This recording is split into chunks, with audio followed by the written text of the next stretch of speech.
In this video I'll demonstrate the construction of the main rear wing of the Ansley Peace Drone. You can use either the 5-inch airfoil plus 1.5-inch control surface, that's the total of 6.5-inch cord airfoil for the Ansley Peace Drone, or the 7-inch plus 2-inch, so that's a 9-inch total cord wing.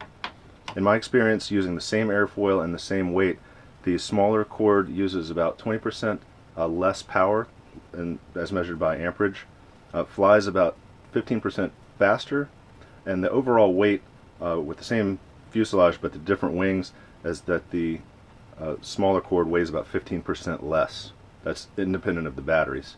The larger airfoil cord flies a little bit slower, uses about 15% more power at cruise, but it can plausibly carry more weight.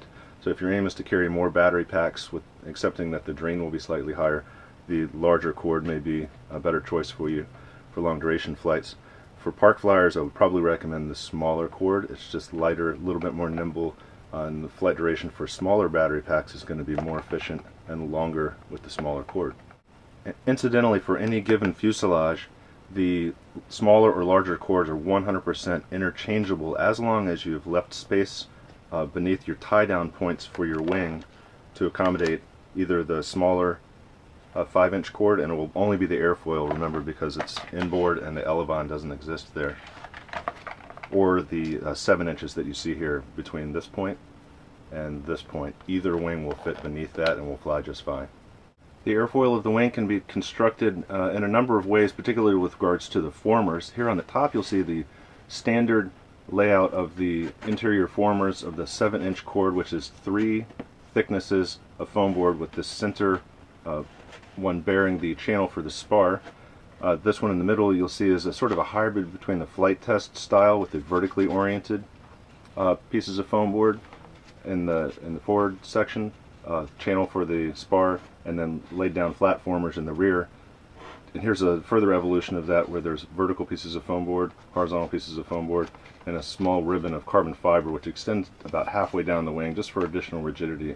As with all EA constructed airplanes, we'll be using ready board foam board from Adams Plastics, aka Dollar Tree foam board, and colored packing tape. Additionally, for assembling your main wing, I recommend having some vinyl tape, same or similar color as your packing tape.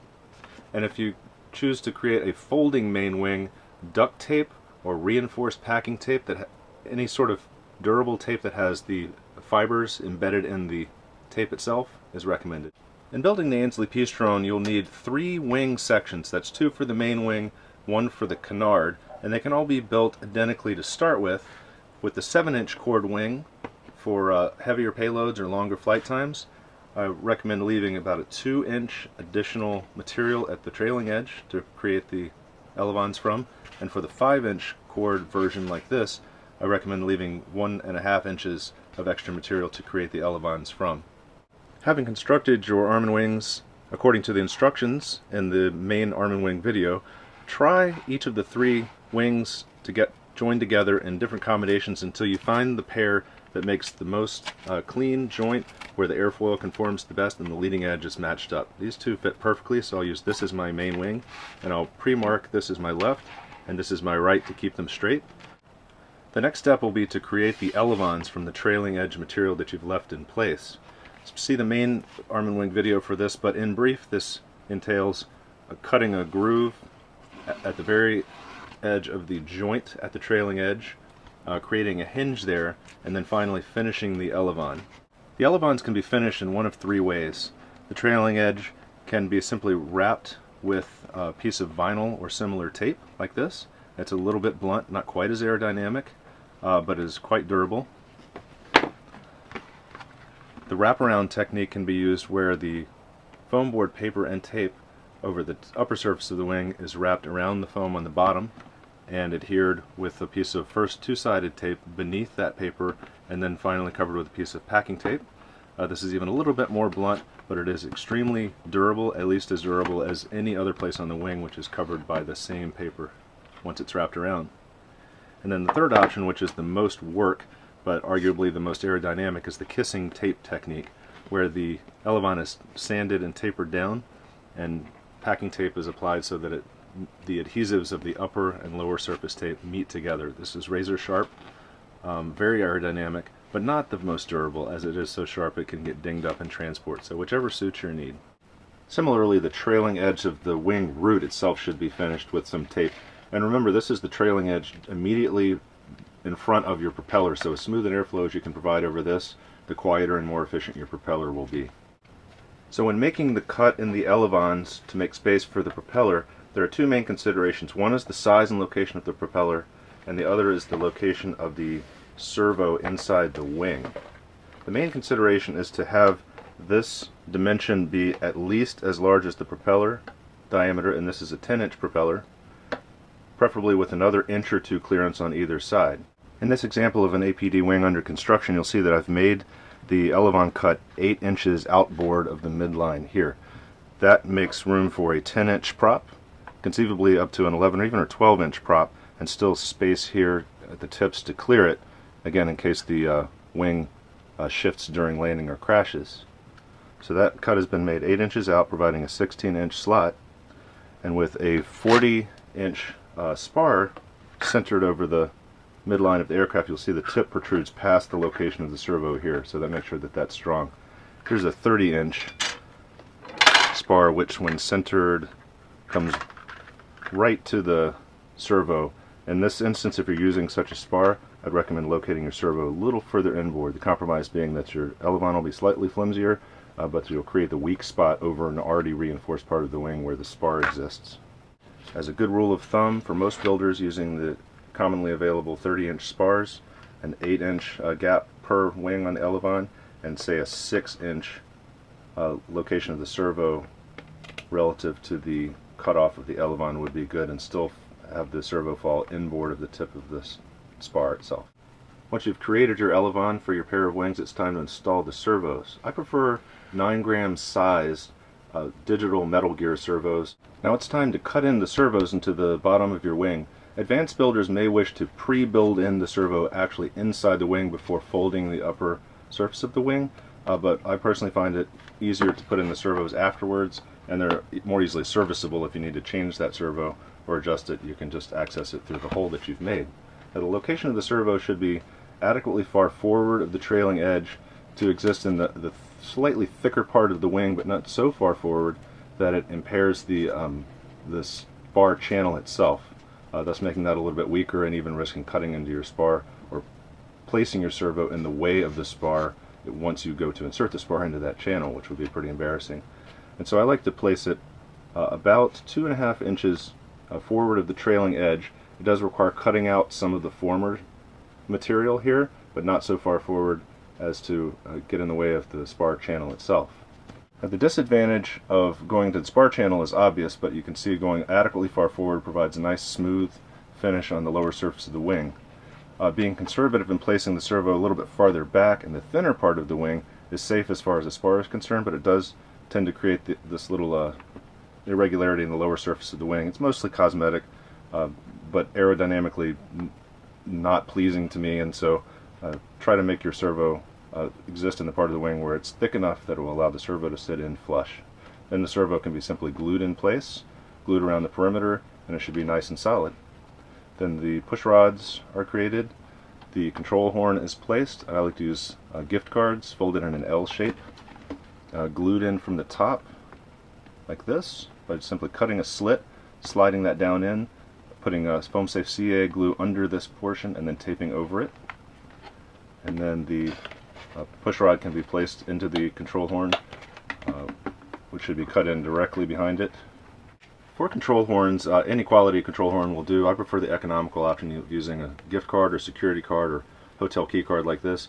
Cut into the shape of the control horn like this, bent over to engage the upper surface of the wing, which is CA glued and taped over, and with the hole for the push rod drilled in place with an actual piece of this control or push rod that's been cut off and chucked into a Dremel or rotary tool.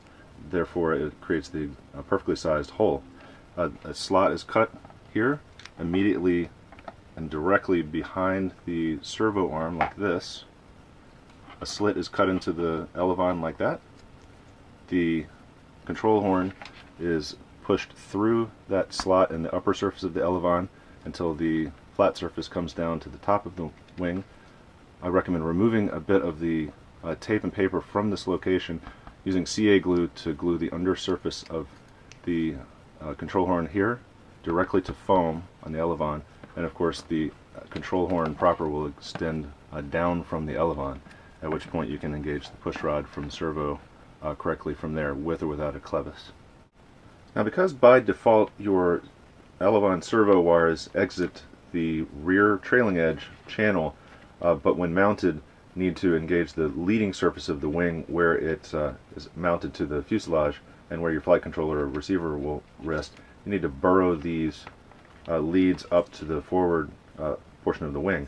In the thinner two-former version of the wing, where the two formers here and the spar channel is parallel with the lower former, I recommend burrowing this above the spar right through here. In the former version, the 7-inch airfoil cord, where the spar channel is in the middle, burrowing either below or above the spar is just fine. It's easily done with just any blunt instrument, a ruler, a screwdriver, something like that, and then simply channel that out and then place the servo wires inside that.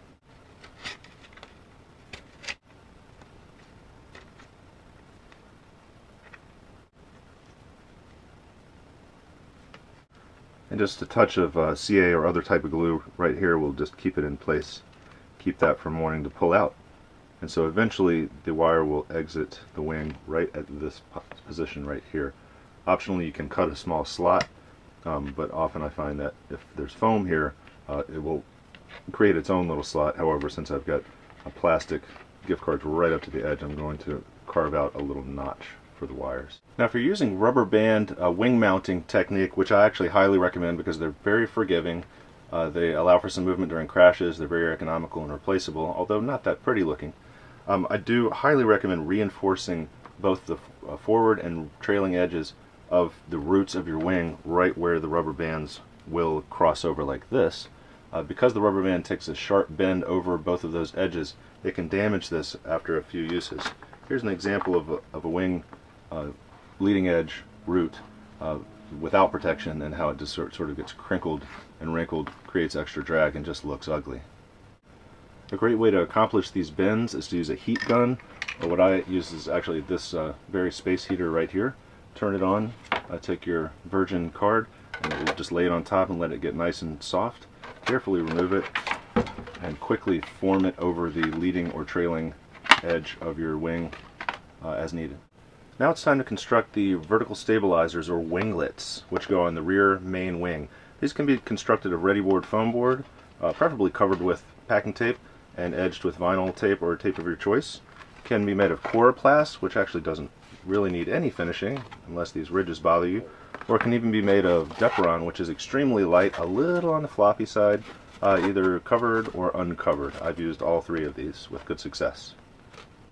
The formula for the dimensions of the winglet are roughly about the square of the airfoil cord of the wing. So if you're using the 5-inch airfoil cord, so that's 5 inches to the hinge and another 1.5 inches for the Elevon, I recommend a 25 square inch vertical stabilizer at least. Now usually the shaping of this ends up making it a little bit larger. I recommend going ahead, make use of the full cord of at least the airfoil, if not to cover the Elevon tip, just to help avoid a little abuse to that corner right there. So I'm going to make the base cord of this winglet 7 inches, and then at least 5 inches tall to square up the cord dimension there. That will give very good stability for this airplane. Now there are other considerations for the height of the vertical stabilizer, particularly if you're going to incorporate some UHF antenna elements, such as this Dragon Link 433 megahertz dipole antenna, the upper element of which I'm going to incorporate inside the vertical stabilizer like this. So that dictates that this be 7 inches high. But this is up to your imagination. Sweeping this, most would agree, looks a lot better. Structurally slightly advantageous. That's not really much more aerodynamic at subsonic speeds. After all, the wing and the canard have straight leading edges as well, but it looks more cool than a square. The winglet can be mounted to the main wing in its permanent upright state, in which case it's stable, but you have to deal with that protrusion from the wing when you transport it in your car, store it, and so forth. With just a tiny bit more trouble, you can make this foldable by creating a hinge on the lower surface of the wing that allows the vertical stabilizer to fold up against the lower surface of the wing like that, which is great for compactness, storage, and transport. Now, the initial mounting for both of those outcomes is the same, and it essentially amounts to making a hinge on the bottom surface and then a tab of tape that protrudes through the outer surface of the winglet and engages the upper surface of the upper wing. And there's actually very small differences between these two, so I'll go ahead and show you. For that winglet mounting operation, duct tape and extreme packing tape are both acceptable alternatives because they have those reinforcing fibers embedded in the tape. Packing tape and vinyl tape are not acceptable because packing tape can tear very readily and vinyl tape can tear or even fracture at low temperatures, so I don't recommend that for this very critical mounting operation. But using the proper tapes, you can get by without actually even using glue whatsoever. I'm going to use extreme packing tape for this winglet mounting operation on this particular plane, and the first is to measure the cord again from the lower surface of the wing just aft of where the curvature starts for the leading edge back to the hinge line, the very trailing edge here. And so that in this case is 5 inches exactly. And cut out one piece of tape for each of your wings to mount the winglets on each of the two main wings. Next, to apply the hinge, just flip the wing over like this and take your appropriately cut piece of tape and just put it somewhere right about halfway on the lower surface of the lower wing,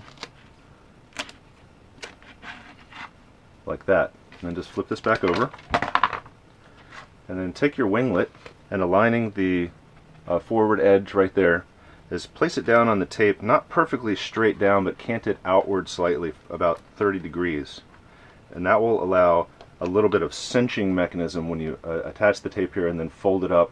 That tape will really tighten nice, so pressing this down against the work surface at that 30 degrees until it engages the tape so it's stuck along this corner, and then just go ahead and lay it down like that. You'll see it leaves a little gap of exposed adhesive, and I do recommend putting a piece of even just Scotch tape or something to cover that so it doesn't get gummed up with grass and so forth. And then when this is folded up, you'll see that it starts to become taut right at that point, and then as it's folded vertically, it's really nice and locked in. Next, I'll construct the upper surface locking mechanism to actually hold the winglet in its vertical position like this. And I also recommend using either extreme packing tape or duct tape for this operation. I've also used Velcro and a variety of straps. Anything that goes through the winglet here across the upper surface of the wing and can be reliably and sturdily engaged into the upper surface of the wing will work. Here I've used a piece of extreme packing tape folded over for 1.5 inches upon itself with a 3-inch adhesive exposed part, and this started off as 2 inches wide, and I just split it down the middle, one for each wing. So this unadhesive part right here will form the upper tab that sits against the upper portion of the wing and can itself be taped down to the upper surface, and the adhesive part will be stuck to the outer surface of the lower portion of the wing and the outer part of the winglet like this. So to actually apply that tab is take the wing and look for the thickest part of the camber, which is about 1/3 of the way back. So it'll be about 2 inches back. And so just trace a 1-inch slot location like that, and this is where the tape will protrude from the lower surface of the wing through the winglet and through that slot against the upper surface of the wing. Do be sure when you trace that the lower surface of the winglet matches up very nicely to the lower surface of the wing. Then cut through that slot, and again the slot should be wide enough to accommodate the retention tab but not much wider. With that slot cut all the way through, take a thin blunt object like this ruler, also happens to be exactly 1 inch wide, and just gradually widen out that slot through to the inner surface of the winglet like that, just enough that you can slide through your tab like this to the upper surface of the wing. Now bring that right to the edge of the adhesive and let the adhesive stop right where the tab protrudes through the winglet, and then apply that tape down like this and then against the undersurface of the wing. You can pretty this up however you like, cover it or not cover it. Now you can see this freely folds, and then this can be taped down permanently, removably, or semi-permanently, whatever you like, and it's really surprisingly strong. If you're paranoid about that, and particularly if you use Depron, you can put a small piece of gift card or other reinforcement beneath the portion of the tab that goes through the stabilizer, because that's where all the force is born. If you prefer to make this even more permanent, as it were, you can leave this adhesive exposed. However, I tell you, it is a pain to get that tape through the slot, whereas if it's doubled over with no adhesive, it just goes right through, and a piece of tape on that will do the trick. If you wish to use a magnet, Velcro, or some other cool means, go for it. But this is a pretty simple, quick, and aerodynamic solution for mounting your winglets on the Ansley Peace Drone. And here's the winglet mounting tab taped down with a piece of vinyl tape, even with a little tab where it's folded over so you can get underneath it and fold it under like that. There's no really obviously wrong way to do this. You can tape it front to back as long as this is nice and secure and this tape won't creep. Now be advised that this vinyl tape does remove very nicely from packing tape over and over and over again until it gets dirty. However, vinyl tape leaves a residue of adhesive when applied over itself. For example, if you put vinyl tape over vinyl tape and then peel it off, it will leave garbage on the lower surface. Do keep in mind that this edge of the wing, being the lower surface here, is an area that is potentially prone to abuse from landing, particularly if you land on gravel or dirt and so forth. So do take care to inspect this from time to time. Make sure that the fibers and the tape are not worn through. Another recommendation may be to use some vinyl or similar tape over your actual hinge so that when the color of the aesthetic overlaid tape is worn through, then you know to expect the structural part of the tape needs to be inspected as well. Now it's time to plan your spar. Now, unlike the canard for the Ansley Peace Drone, which does not need a spar, the rear main wing definitely does need a good quality spar. Here I'm holding a piece of 3/8 inch wood dowel, which I recommend against, but I will mention it because I know some builders will want to use it.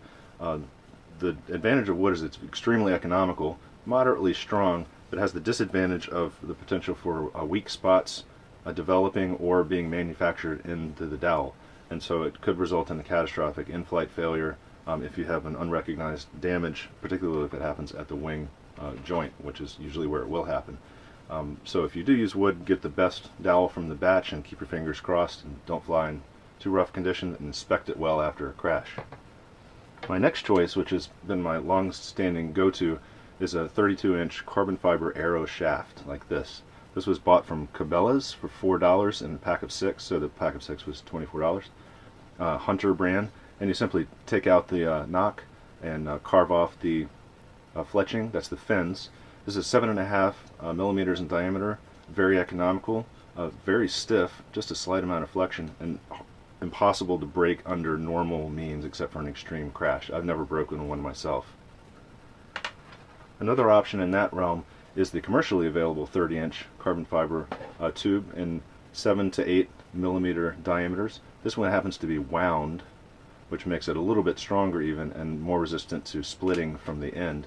This is also very stiff and was not more than $5 when bought in a small batch.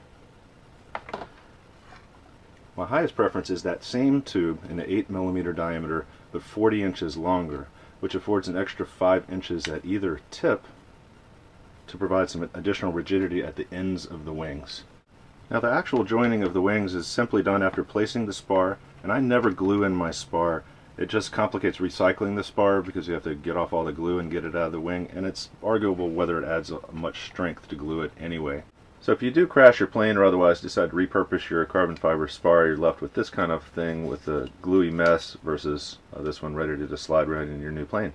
To do the final joining of the main wing roots like this, you'll need, of course, the spar. As discussed, carbon fiber is recommended, a dowel with great caution, and you'll need tape, extreme packing tape or duct tape are fine. I don't recommend using at least only vinyl or only plain packing tape, as these can break. Now, in this case, I've sort of dressed up the inner surface of the wing root with some additional vinyl tape. This is highly optional, up to you. I just hate the exposed foam right there. Now, the Ansley Peace Drone was designed with a folding wing in mind, and it's extremely easy to make this hinge in joining the wing roots here. It really fits into the design, allows it to collapse down to 30 inches long, but a very slight variation of the method I'm just about to show you can make these permanently attached or semi-permanently attached. No glue is needed, only tape. The first step is to verify the cord of the actual airfoil. Of course, there's no elevon in this inner portion of the wing root, and in this case it's 5 1/4 inches here. And so I've cut a piece of extreme packing tape, or if you use duct tape, I recommend doubling that just to reduce the sort of stretching or pulling apart that duct tape can have over time. Then I will place this tape midway over the lower surface of one of the wings like this.